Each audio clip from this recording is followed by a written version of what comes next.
Vous savez, très chers abonnés, la Russie est un pays de rêve. La Russie est un pays qui contrôle presque tout. C'est pour ça qu'ici, on n'a pas vraiment les camps d'exil, les gens qui vivent on va dire quoi, en sans-papier et tout ça. Parce qu'ici, en Russie, pour vivre, il faut avoir un toit. Il faut dormir chez quelqu'un. Bon, déjà que, naturellement, même d'abord, le froid ne vous permet même pas. Le froid ne nous permet pas de dormir dans la rue. C'est souvent très difficile de l'encaisser. C'est souvent très difficile de le vivre. Mais beaucoup de personnes, quand ils arrivent ici, ils peuvent rentrer immédiatement, comme ils peuvent être refoulés. Ils peuvent également avoir la chance et puis sortir. Bon, c'est pas vraiment la chance. Je le dis toujours, la chance n'existe pas vraiment. La chance, elle se provoque. Alors, très chers abonnés, les questions que beaucoup de personnes me posent, mais comment est-ce qu'on fait pour être refoulé? Ou bien, qu'est-ce qui pourrait pousser à ce que je sois refoulé une fois à l'aéroport? C'est le manque, tout simplement. C'est une réponse générale à toutes vos différentes questions en fonction de pourquoi est-ce que nous sommes refoulés. Pourquoi, par exemple, est-ce que beaucoup de personnes sont déportées? Ou bien, pourquoi est-ce que beaucoup de personnes ont des problèmes ici? C'est le manque d'information. Le manque d'information, ça veut dire quoi? Ça veut dire que vous n'êtes pas suffisamment informé sur ce qu'il faut faire pour être en règle dans un certain pays. Vous savez, très chers abonnés, la Russie est un pays de rêve. La Russie est un pays qui contrôle presque tout. C'est pour ça qu'ici, on n'a pas vraiment les camps d'exil, les gens qui vivent on va dire quoi, en sans-papier et tout ça. Parce qu'ici, en Russie, pour vivre, il faut avoir un toit. Il faut dormir chez quelqu'un.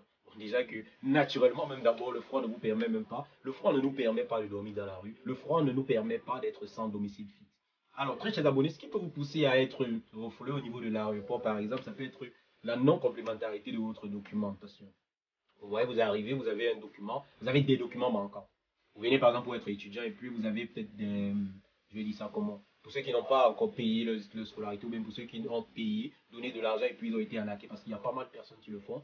Et honnêtement, nous sommes actuellement en train de voir dans quel sens est-ce qu'on va essayer de, si possible, éduquer au maximum possible le nombre de personnes qui viennent par ici pour pouvoir éviter d'être arnaqués au maximum. Mais toute entreprise, toute agence qui se voit sérieuse, toute agence sérieuse qui a vraiment envie d'accompagner les étudiants se doit de lui donner toutes les informations nécessaires pour pouvoir voyager ici. Il y a également la possibilité de voyager en visa touriste, il y a également la possibilité de voyager en visa privé. Toutes ces informations également, quand vous rapprochez de toute agence qui vous aide, rassurez-vous d'avoir toutes les informations importantes, toutes les informations nécessaires pour faire cela.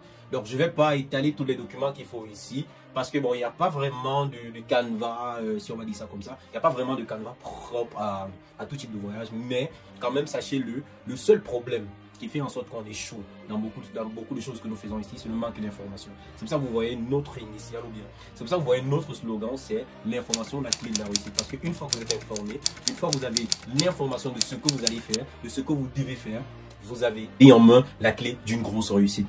Alors, très chers abonnés, quand vous voyagez, quand vous décidez de voyager, rassurez-vous, je le répète encore, rassurez-vous d'avoir toutes les informations importantes. Ne commencez pas avec une agence et puis vous partez voir une autre agence, par exemple. Je vais malheureusement vous raconter le cas d'un étudiant ivoirien qui nous a contacté dernièrement. Ça va faire à peu près 3 mois aujourd'hui. Le jeune ivoirien, il avait l'intention de venir étudier à Tambov. On a discuté sur sa procédure et tout. On a donné tous les cours qu'il faut et tout. Toute la documentation qu'il fallait monter et tout. Mais le jeune, lui, il nous a dit qu'il revenait. Comme beaucoup de personnes le font souvent, il a dit qu'il devait nous revenir. Ok, malheureusement, bon, vous savez, on a pas mal de clients qui nous contactent constamment et tout. On n'a plus trop prêté attention à son cas et tout, mais bon, c'était juste là comme ça et tout. Quand on faisait des diffusions sur, par exemple, les bonnes fêtes et tout, bon, il répondait. Malheureusement, il est arrivé en Russie. Il est arrivé en Russie par un autre canal. Je préfère taire le nom du canal. Il est arrivé en Russie par un autre canal. Il est arrivé en période de décembre dernier. Donc, quand il est arrivé, grande était ma surprise déjà d'abord de savoir qu'il est arrivé parce qu'il m'a fait un voice de presque de 3 minutes à 4 minutes où il me dit alors bonsoir monsieur, je suis déjà en Russie, je suis en Tambov, mais j'ai eu un problème. Actuellement je suis au bureau de l'immigration. Bon, il ne savait pas vraiment où il était, mais il est au camp de déportation. Donc le problème avec le jeune, c'est que il est malheureusement passé par une autre personne qui n'était plus nous, qui ne lui a pas donné assez d'informations par rapport à son cas. Il est arrivé, il n'a même pas fait une semaine. On l'a interpellé, on lui a dit ok, tu vas partir au niveau de la police parce que là-bas on t'appelle, il faudrait que tu essaies de gérer certains documents. Bon, vous savez, tu viens d'arriver, tu ne connais presque rien, on va te dire monte ici, tu montes, essaie de descendre, tu vas descendre, va là-bas, tu vas simplement.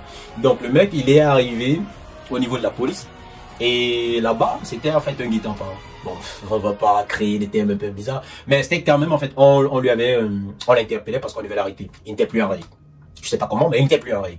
C'est vrai, il m'a envoyé plusieurs documents que la police lui a donné et tout. Et puis il était question qu'on essaye de lui faire sortir de là. Mais à notre niveau, on ne pouvait plus rien faire parce que déjà, il était à Tambov. Le temps de quitter ici pour arriver à Tambov, c'était pas évident. Les règles, les conditions dans lesquelles il était au camp de déportation, c'était déjà d'abord très compliqué. Donc, c'était pas évident de lui faire sortir de là. Dernièrement, j'ai mis un short. Vous avez vu, on fait sortir plusieurs personnes. Bon, c'est vrai qu'il y a beaucoup de personnes qui ont la possibilité de quitter du camp de déportation le plus tôt possible. Mais bon, pour le cas du jeune, je ne sais vraiment pas trop ce qui s'est passé entre temps, mais quand même, c'était juste pour vous tirer un peu, pour juste un peu vous... C'était juste pour attirer un peu votre attention sur le fait que quand vous voulez voyager et que vous décidez par exemple d'être suivi par une agence, oui c'est vrai, les coûts peuvent varier, les coûts peuvent être différents, mais essayez de vous renseigner quand même au maximum. Prenez le maximum d'informations possibles pour pouvoir quitter de chez vous, arriver en paix en Russie, vivre en Russie, jusqu'à ce que vous atteigniez ce que vous avez prévu de faire ici et puis vous bougez ou bien vous restez en fait. Donc, tout ce que je vais vous dire encore, c'est de rester au maximum possible dans les règles. Comme on dit souvent, dans les règles de l'art. Pratiquez tout ce que vous avez à pratiquer, mais dans les règles de l'art. Vous venez d'un pays qui n'est pas le vôtre. Essayez tout simplement d'être en règle. Essayez tout simplement de respecter ce pays. Essayez tout simplement de respecter ces différentes conditions d'existence qui sont ici. Donc, c'était tout pour la vidéo d'aujourd'hui. Merci beaucoup, j'espère que vous les avez bien suivis. À très bientôt. Ciao, ciao.